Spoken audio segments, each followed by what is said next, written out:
And so, how did you end up from Rwanda to Zanzibar? Oh, so my wife and I and Daniel, we went looking at properties in Rwanda, and Yeah. I, and there's good properties there. However, I felt that the properties were reminding me, the pricing was reminding me of Rockville or What? Maryland, Yeah. and I didn't feel the amenities were there. Also, I think people need to be honest with themselves. So I'm originally from Illinois. When I moved to the East Coast, and then we took family vacations down in Virginia Beach, Sandbridge. We would go there every year, rent a beach house. The ocean. When I'm coming up I-64 and I saw that ocean at water level, when you come out of the tunnel, that changed my life. Okay, so in Rwanda, you're landlocked. There's mountains. Oh, Oh, there is a land. I think it's a land of a thousand The hills land or of a something. thousand hills, Yeah. nearest big body of wow. water, Kivu, which kind of looks like a sea, but that's like 2 hours from Kigali. But yeah. So the deal is, when we went in houses and thought about it, and I didn't feel the amenities were equal with the pricing, although the pricing is it's good, okay. And then I remembered what was on in Zanzibar, and Zanzibar's got the ocean, right? You Right. got the water. Uh, So me and Marlene, we like that, and that's why Me I'm too. saying one of the key things is you got to start with why. Why are you leaving? Sometimes it's good to exit pain, and that'll help motivate a person. I need to do crunches, or I need to do stretches, or I need to walk because I want to be alive, to be with my oldest son, my sons, my wife. That's a motivator. But also at the same time, I might say, it feels good when I do my walking, when I do my stretches or whatever the chair exercises. So some motivators are getting you away from pain. Some motivators are like this dream you have, this goal, this you see yourself becoming this person. And so my point is that when a person's thinking about moving abroad, they need to understand their why from both points of view, because you're going to face obstacles no matter what you try to do in life. And so to get through the obstacle, you need to have a strong why that gets you through that obstacle. And so that's why you need a motivator from away from pain, and sometimes a motivator of this dream that you have. But sometimes the more powerful one is the pain you don't want to feel anymore. In other right. words, if a person can write right now and say, I'm sick and tired, and fill in the blank. Yeah. Therefore, in the next 7 days, I will what? I will go look up some of the websites that Josiah has already mentioned, or I will research a few countries and just see what it's looking like. Or how about this? I will get out of debt. What will I do? Well, I'll start using cash, because when I swipe that plastic card, I don't feel anything leaving me. But when I have to pull out my wallet and count out Honey, some dollars, Right. It's a different story. Like you do it here too. sure is. I started doing that. I want to call you Papa Mark so bad because you get such good. I started doing it when I take out $100, $200 a week. And with $200 a week, that's it. I don't touch anything in the bank. And so when you see that money going away, you're like, we're going to go to the dollar store. We're not going to be at this Target. But it's a really good practice to not use that card. But this is something I wanted to ask you. What were the housing prices in Rwanda? What were they looking like? Because I'm in DMV, and Rockville, Bethesda is like $1 million. So what are we talking about Oh, for Rwanda oh, now? okay. Thank you. Let me card up. Maybe not. See, when I was in Rockville, it was 1980 something. Okay, when I was working in Oh, okay. Bethesda at IBM there at the Rusty Bucket area. So the prices, the answer to your question was like, I think 120,000, Oh, 118,000. Okay. Now you're probably thinking that's cool, but remember, in Laurel, Maryland, I could walk to where they tore down the mall. Right. But I mean, you got that whole mall area. You got I don't know, Olive Garden. Oh You got yeah. Chick-fil-A. The movie You theater. got all this stuff going Yeah. on. You don't have that there. You don't have what is it, a gym, Right. you, Pool, pool, again, shopping plaza. The yeah. attractions and amenities are not yet what you're used to. And our friends, they keep us up to date because our family's still there in Rwanda. Things are moving up, just not at the pace that we're used to, that invite, the amenities that would make you want to stay at the property or the apartment. Better yet, the attractions. They're not like you were saying, shopping mall, all these restaurants, shoe stores, what have you. They're few and far between. They exist there, but they're few and far between right now. And so that's one reason to know why you want to go a certain place. When you do your research, is the pricing where you want it to be for quality and cost of living? And what does that include? Because as a US citizen, you're used to certain things like the price. We saw you kind of get hyped there because the price sounded attractive for what is already there. That's Yeah. where scouting trips, YouTube research, blog research comes in. When you hear of property and cost of living in a certain country, in a certain town, well, do they have what you're used to? Do they have bike trails? Do they have what we were reminded of? What's it called? The Beltville, or I'm not saying it right, in Atlanta, Georgia. Belt line The down in Atlanta that goes around Atlanta. Like, that's A amazing. walking, jogging, biking path that goes all the way around the city. So if you want that, is that available in the country and the towns and cities that you're looking for your quality of life? If it's not, you might want to look somewhere else. But I know that's a free example, the Beltline. But Yeah. again, that's stuff that you might take for granted when you're doing Yeah. research. You want to keep those things top of mind. I lived in London before, and I loved it. The one thing though is it's super expensive. And then I went to Italy a couple times, and I feel that the lifestyle I would like for me and my child kind of fits that. But the things that I like could be applied anywhere, right? So you got your beach, you have like a metropolitan area. And so I think I was looking at Luca, and it was somewhere between 250K to buy a home, and that's everything in. And so I started partnering with a young lady who Nikki, who helps people relocate. So she's saying a lot of expats are in Italy, and tons of them Mhm. from the US. But that's her sole job. And now, and this is the point I want to get to, is people are now, like, some of those homes in Italy that you could buy for a dollar, they're so dilapidated. But what she's seen happen is so much development has happened because they're researching these old areas and quaint villages in Italy. And now people are developing. So it's just a matter of time. Like Earn Your Leisure, I think, is in Ghana, and they are developing all of this land in Ghana. So in about 5 to 10 years,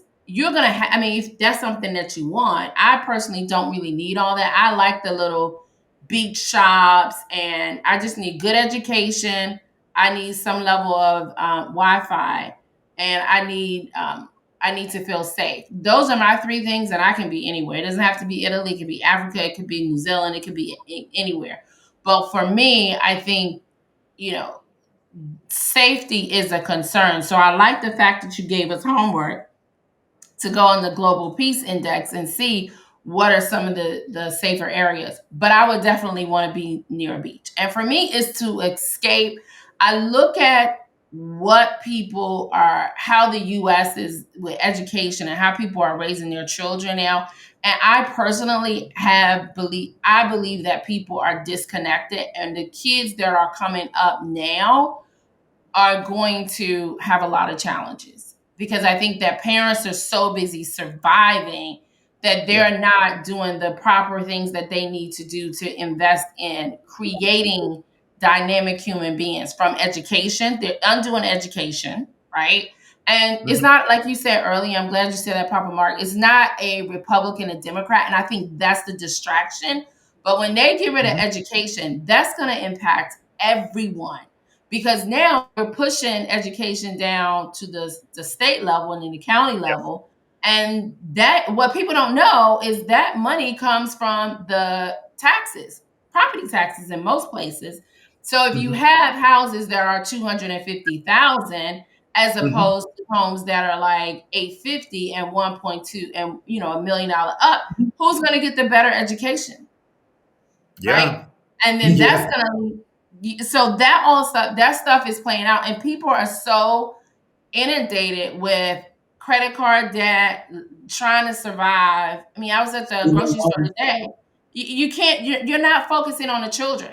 And for me, I want to be around people, whether they are wealthy or not, who can afford and are intentional about play dates for your children, because they know that means your kids are going to have communication skills. They're going to know how to interact with people versus what we're seeing now. I did a podcast a couple weeks ago where 30% of males between 25 and 35 are not getting married. And they are concerned that that is a breeding ground for domestic terrorists, because you're on you're on these social devices all the time. You're not engaging with people. People are not working, which most of us know. You meet your partners or your wives and husbands at work. So now they're Mhm. in the basement, and I can tell you from conversations I have, I'm blessed enough to have friends that are of diverse backgrounds. White men are concerned that this is happening to their sons. They're like, you need to get married, you need to be a family, you're not working in an environment anymore. And then on top of that, what's also happening is that the anti-women thing, women culture that's breeding, that fosters a whole lot of other stuff. So for me, I want to be around people who are intentional about raising good human beings. That's my focus. It's nice to have good stuff. I have that. But what's more important for me is to have a well-rounded child who's not weird and knows how to interact with people. Right. And so that is what I'm looking for. Amen to that. Yes, we totally agree with you. There was one thing you mentioned much earlier that I really wanted to get back to, and it had, well, the answer is that I see white folks coming to the continent, to countries in Africa, and I see them on the beaches, I see them owning hotels and restaurants, and I believe that African Americans, blacks, are in the UK and Canada, and they're believing the news. And the news is a distraction of what they're being fed about the negative things on the continent. But Mm, when you walk in Rwanda, when you walk in Uganda, when you walk on the beach in Paje and Zanzibar or in Dar es Salaam, you're going to see Italians, Germans. Why? Because Italy actually first had their interaction with Ethiopia in those wars a while back, which they didn't I win. heard about that. Yeah. Germany had colonized, I guess, Tanzania. what, Tanzania, Yeah. Namibia, all over the place. You have the Netherlands, Mhm. the Dutch coming, and what it is it's they're coming and they're spending their money to buy these low cost. Well, things are cheaper, and Yeah. and things go farther. You didn't ask us, but the U.S. dollar uh, to the Tanzanian shilling, one US dollar, it fluctuates because there's an exchange rate every day, right? But it's like 2,558,000 when I last checked a few minutes ago, shillings to every $1. So what does that mean? That means if I go in the store and I see something that's 20,000 shillings, I just divide by 3 to get a ballpark, because math, I'm doing what I can. And 3 goes into 7, what, 2 times? So it's telling me it's about $20, this thing or $2 or something $2. like that. You follow what I mean? Yeah. So I'm getting 2.5 times my dollar rate here in Tanzania, Zanzibar, with regard to the shilling. It's going to be better in South Africa. It's pretty good in Uganda. Those are the kinds of things that happen that mean, well, I'm actually doing quite better than I Right. was in the US. And I didn't have a $500 car payment. I didn't have, because we just said, hey, it's paid for, it works, so this is good for us. Um, but people, they don't realize that. Last thing, I think people need to watch out for the golden handcuffs. The Mm. golden Yeah. handcuffs to me are the Yes. convenience. Yeah. But when I think about that, what that means to me is there's opportunity. There's Yes. opportunity for you. Like now, let's say 3 years from now, let's say next year, I want to buy up land. You tell me where to buy, and in 5 years, I'm going to assemble 10 people I know. Some of them are physicians, business owners, and we're going to come in with 10 million, and we're going to say, we want to build out a community here. That's the kind of stuff that is opportunity. So you don't have to be wealthy, but there's so much more opportunity available. And that Yes. is, I think, the missing part. Whereas I like about what I liked about Nikki in Italy, she was working with people who were construction people. I mean, honestly, if you're in construction, you can make a gold mine in Africa right now. I mean, Yes. that should be something that it's easy enough to do. But I just think that what's missing, and is a very good business, is bridging the gap between people who are interested in moving. Where should they go, which you've just laid out, and what business opportunities are looking like. And I mean, so even if you're a plumber here, you could be a construction, a developer in Africa. Oh yeah, you definitely would be. And how do Yeah. you start that process? I think is an opportunity for business. That's why it's like really developing. When you look at the average age of, I did a podcast, a gentleman who, he was saying like the US has a dying population because, again, that age group 25 to 35 aren't having kids. They aren't having enough kids. And then you look at Africa, the fact that they have so many young people under the age, men under the age of 35, they said that's what they look at economically to see the sustainability of a country. I had no idea. And so I was like, oh my God, there's so much opportunity. But the business opportunity is really trying to help people figure out how to get access to the government to do some of these projects. And so where would we start? Like, let's just say you're in Zanzibar now. What's the price of eggs in Zanzibar? I'm just curious. My wife buys the eggs. Let's see here. We can get, I think we can get 30 to 32 eggs for maybe $5. What? Maybe a little less. Yeah, I mean, you can get them segmented, but the largest one oftentimes is this big 30 to 32 crate that we go down to the market, the souk, and it's probably $5 or less for like 32 eggs, maybe. One other thing about that price Josiah gave you, thank you. Yeah. Those eggs, they have probably come from regular chickens, not chickens that look like they were auditioning for The Incredibles. Ballooned up. Yeah. No. You need to ask yourself, why are you eating chicken wings that look like turkey legs? There's something. My God, that's so true. There's something going on. So, I mean, that was one thing I noticed. Yeah, it's like they're real animals, real fruit, real vegetables. And well, I mean, even Europe they had banned red dye and things like that years ago. They don't allow that stuff.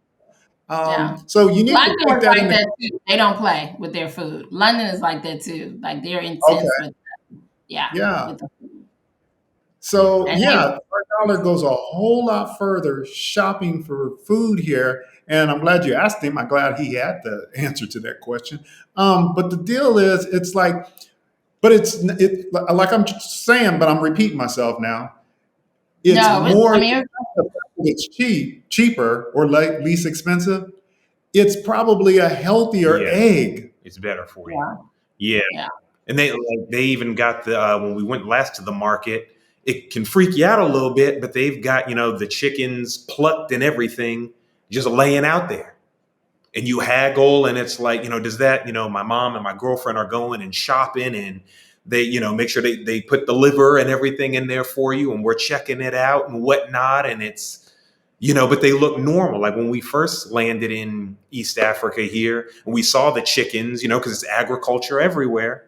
Yeah. You thought there was something with the chickens because they were so small. Like, is she healthy? She's just normal. Like, I mean, there's still some GMO. It's very light here. There's still something going on depending on where we're at, but they look normal, and the food goes farther and things. And there's also natural things like we're picking neem leaves. That's like the anti-cancer tree, like Tree of Life. That's right in front of our. I drink it like in cycles, like every other 30 days. He hooked us onto moringa seeds, which you can get on Amazon, but they grow right here. Lemongrass tea all over the place, and other herbs and things that are good for you that you can package it up and sell it, or you can buy it the one time and then, plant it yourself. Mom is starting to start ourselves a little garden. We have a Uh, really cool neighbor from Kenya. She started a garden with all types of stuff, and it's just a different way of, I know urban gardens and things are becoming more popular in the States. yeah, I'm subscribed to yeah. channels, getting some ideas. So that's great. People are starting there as well. And you can transfer that skill and gift if you want to live abroad as well. If you're into agriculture and healthy eating, my mom's a big health nut. So moving to Africa or moving out of the States for better health, she just hit 70. We have a video doing very well. They're like, no, she's not 70. What? And she looks great because of the blood pressure is down with the moringa Mm. seeds, with the not dealing with the U.S. level of corruption and And stress racialized and and stress, anxiety. and anxiety, and then she's eating even better than she already was. She was already eating organic, which can be very expensive, as I recall, in the States.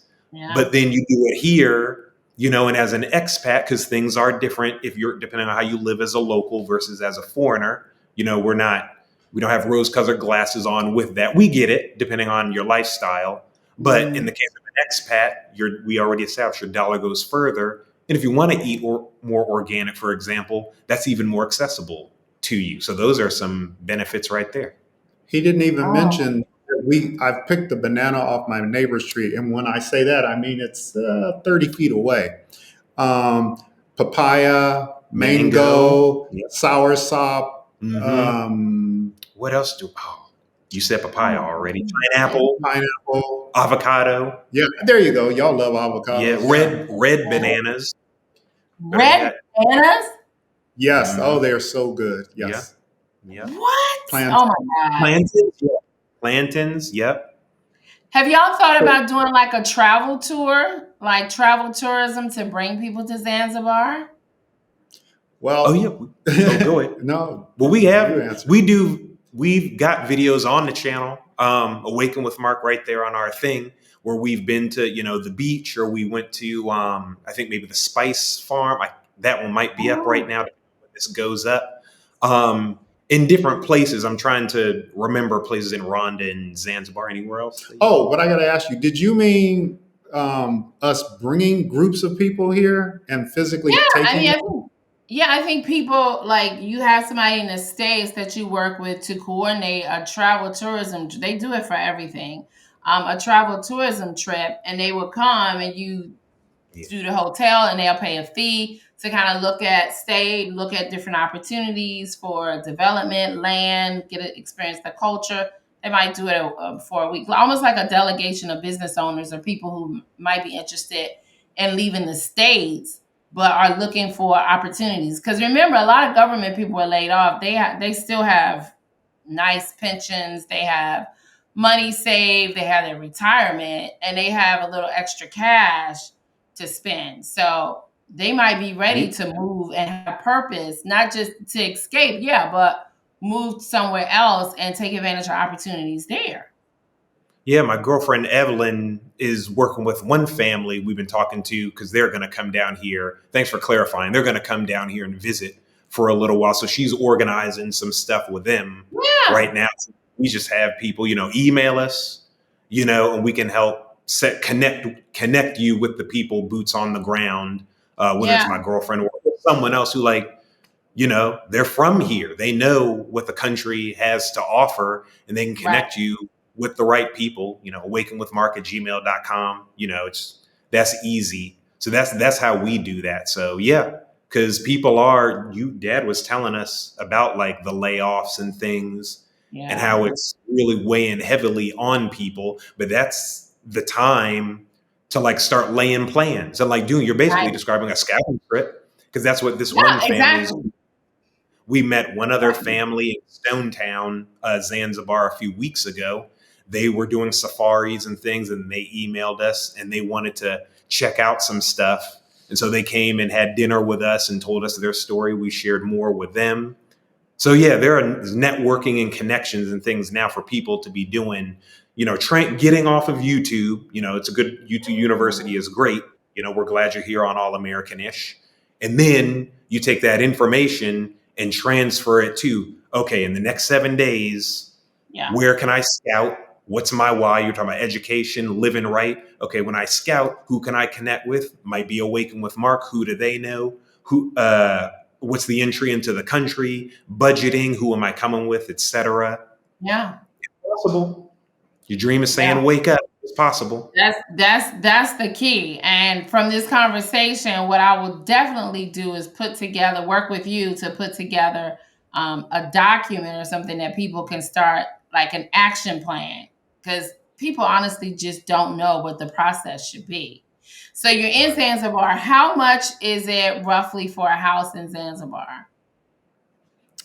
Let me give you a couple of prices. So we have a 3-bedroom townhouse that we actually closed in the back porch. So we have a 4th room, between 95 and 100K. We can, our view to the ocean got blocked a little bit, but it's about football field and a half away. Maybe not that far. Nah. But you could have, but you could probably have something stupendous built. But realize I'm coming from the mentality of a $450,000 house in Upper Marlboro, Maryland. But oh my gosh, for $200,000, well, for $450,000, you would have a sea villa with 3 levels, wall to ceiling, glass, sliding doors. When I say sea villa, I mean like you could throw a rock and be able to hit the water. Okay. And definitely for about $450,000. So anything in between those two prices. But the thing is, let's be real. When you bring in people with money who can afford this stuff, so like my son's own properties here, the price begins to go up because it's like, what did they tell it? One of your properties went up by 30%. I think something like that. Yeah. And it's not even being finished built yet, because the opportunity and those people coming from other countries can't afford it, and they're willing to pay because it's still such a great deal. So I hope I answered your question, but you did. I mean, 450,000. I mean, you're making me rethink my Italy exit plan for sure. What about so it's the beach, and so there's beachfront property as well? Yeah. Yes. Sure. Yeah, we have some other friends here who are in a different development, and what do they got? 5 or so bedrooms? I don't know. Took me a minute to remember. Yeah, I think they've got about 5 or so bedrooms. They can see the ocean. As well, and you can walk to the beach. And we're in Zanzibar, so it's tourism island. So there's stuff be developments and or hotels and Airbnbs and things, being built up all the time, just to let people know, that can weigh into or factor into where a person is looking, So tourism is very big here on this island. Wow. Okay. And religion, how is that? Is it a Muslim-based country? Yeah, this is about 97% Muslim, the island of Zanzibar. That's right. And they do prefer to like it the way it is. So there's no Kentucky. I don't know if that has to deal with Muslim or not, but they do like the culture the way it is, meaning they might tell the young men that they don't like braids and locks. For those who are native-born Zanzibarians, that there's no Kentucky Fried Chicken here. There's no McDonald's. I'm not saying you eat McDonald's, but it's just a good barometer. I'm in Kyoto and I go into a Burger King or something like that. I know what I'm getting. But the answer to your question is, it's 97% here. And that's one of the things that people need to go through when they're looking at something. There was a saying that we had whenever I went and do a team building or something like that. And that is, Culture eats your strategy for breakfast. And what I mean by Mhm. that is you can have the best strategy you want and all these ideas that make sense logically. Culture is not logical, and culture is more than food and music. Right. It's, I don't know. Here's a funny one for you. I'll be quick with it. I'm coming from Springfield, Illinois. I moved to Washington, D.C. My childhood friend was marrying a girl from DC. So his mother, who I knew, was following me in the car, and we were going to the rehearsal dinner. And Mrs. Singleton is behind me in her car, and I was on the 14th Street Bridge, and I was heading towards Virginia, but I missed the turn. And so when we finally got to the place and went through some turns and stuff, she came over out of her car to my car and said, Mark, I kind of lost you a little bit there. And this was in the daytime. And she said, that car got in between us. Didn't they see I had my lights on? You see, where I'm from in central Illinois, you had your lights on in 1976 when you were from out of town. That's Mhm. culture. Yeah. Culture is when Denzel Washington explains the difference between what's that the one who has all the cussing in it, Oh, the Tarantino. direct Tarantino. So if Tarantino does a film about a black girl getting her hair pressed, Right. he don't know nothing about the kitchen. He don't know nothing Hmm. about the smell on Sunday morning. That's Right. culture. People need to Right. understand that's the thing you can't like get it on YouTube. You can't get it Right. You doing gotta internet experience search. it. Yeah. You got to experience it, and it may take a little while It will for take a little you while. Yeah. to discern what's going on around you. Yeah, because it's very family oriented here as well. And so, like Saturday and especially Sunday is family day at any given restaurant or any activities they have. If you want Kentucky Fried Chicken, you just go to Dar es Salaam. That's like a 30-minute flight or a 2-hour ferry ride. But you're going to find the families up in KFC in Dar es Salaam on Sunday. The men are wearing, the Muslim men are wearing their finest white attire. They're stepping out on Mhm. Friday because that is culture. There is prayers. You'll hear calls for prayers. And again, I'm talking about family. When they meet you, Baba Mark, Kaka Josiah. Kaka is brother in Swahili. I saw your brother Daniel. How is your mother? And they really want to know. And they'll stand Mhm. there and wait. There's Mhm. sometimes we'll be driving down the road. They usually have 2-lane roads, so you got to get used to that. And sometimes there'll be cars parked just so where you got to go around, and Double park. they're double parked. Why? Because the passenger on the left side of the car, because the driver's on the right, he's talking to somebody, and they don't care. Catching They're up. catching up. They talking to the mama. She's cooking some chapati, or they picking a chicken, or something, and they just talking and it's laughing. It's all that's Yeah. culture. And you Yeah. just go around and you honk a little bit, but you don't flip nobody off. But it's very people oriented and very family, and they like it that way. And Yeah. sometimes it might take you as a foreigner to get used to. We're still getting used to. It's going on 4 years of us living Yes. in East Africa, living outside of the States. We're still learning things every day. We're still being tested, but we passing the test and we're still thriving. I That's must good. say, I must say this on the heels of what Josiah just explained to you. The folks in other countries, and they're relational. I find from the West, we are transactional. He just explained to you what I can relational see that. is. Yeah. I experienced that in my travels as well. Yeah.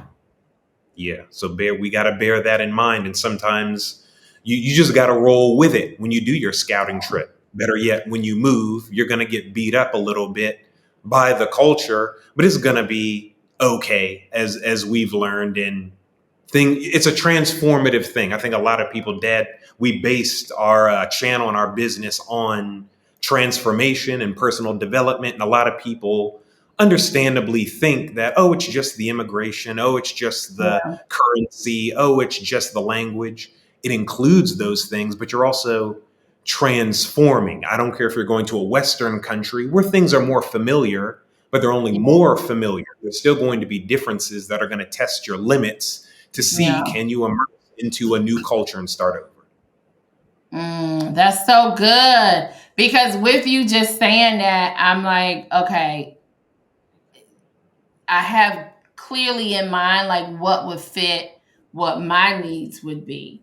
And one thing might just be a business opportunity, but not necessarily for me to live, because that would drive me crazy. People being double parked and picking chickens on the side of the road. I would be like, oh my God, I can't live like this. But that's me. But I know other people who would, my friend Audrey would love that. And so you got to know, like, and I think the Muslim piece for me, because I'm raising my daughter as a Christian, would be a huge deal breaker for me. So that would be culturally something that I would have to look at. But I never thought about that from the religious perspective. So I'm glad I asked that question. And what's the education system like there? Well, they'll tend to use, trying to think of the name of the systems from the West, like, There's like London yeah, something school. I see the sign in my mind's eye right now. I just can't remember what it is, but they have different British schools here. British education. Boarding school. they tend to be boarding schools. Yeah, our buddy Ashley in Africa, her daughter is doing boarding school here right now. She's on internship at a restaurant, but she's doing boarding school here right now. So those things are available. Dad's looking at other stuff, or he thought he could find it. They also have, for what it's worth, people might consider looking into Boundless. I don't know a lot about them, but there are expat families I'm following. They've been to Albania, Greece, and other places. And as I understand it, it's built for expat families. And so Okay. it's a community for kind of digital nomad homeschooling, so to speak. There are activities, there are curriculums and things. Some have, I think, centers built in different countries and different cities and things like that. Mm, So watching this might consider just looking into what is this Boundless thing okay. about. I've seen it come up a few times with people with little ones, raising Yeah, children. I think for homeschooling that works. There's pros and cons for homeschooling. I think the socialization piece, there's been data on that shows some kids who are homeschooled, it works for some, it doesn't work for others. So I know for my daughter, I thought Right. about it wouldn't work for her. It would not work for her. Oh, She needs gotcha. She needs to be in organized. Like every day we have things at a certain time, structure, but also she's very social. And I want to foster that because I know she recedes when she's not socialized. And so me and her just, oh my God, that wouldn't be good. But for some people, they're really great at it. And I think it does work. So I think that's where Yeah, you have to look at education. What I was saying earlier, it has to yeah. be customized for your child and not just about what you want to do.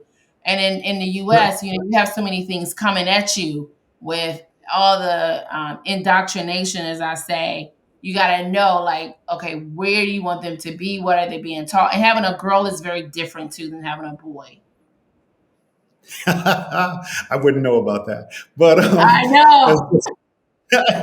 as Josiah was saying, he and his three brothers, they were homeschooled, and yeah, it kind of depends on the individual. I think that made them self starters, but they also Yeah. did things that I'd never done. Like I spent most of my time at the boys' club playing basketball or bumper pool or something like that, or at the YMCA, whereas Josiah was taking fencing, Mm. riding lessons, horseback riding lessons, and stuff like that.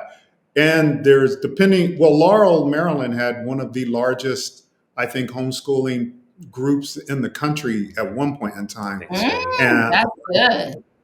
so, Different so co-ops and oversights they, to Yeah. help families. and they were going out all the time and so they were Social going thing. out to their time. Yeah. The Cambridge is the name of the system that I was trying to come up with. Okay, Okay. Yeah. Cambridge.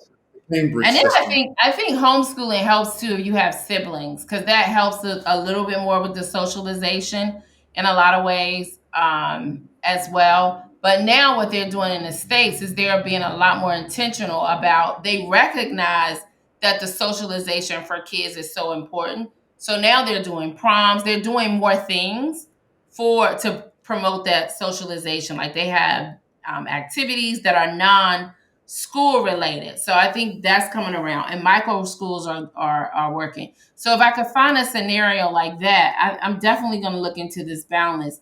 Then that would make me a little bit, give me a little bit more security, just to make sure that her personality and her social emotional skills are being addressed as well. Academically, it's just, that's a whole nother animal, because I feel like that in the education system in the US, they don't really push the kids like they should, because you're dealing with so many different levels in a classroom. And a friend of mine who's an educator, she said you just can't, there's no way to teach at every so she said it's a challenge. So the education is definitely still an area of development, but I love the fact that they are intentional expats with boundless. So I'm going to look into that. Thank you.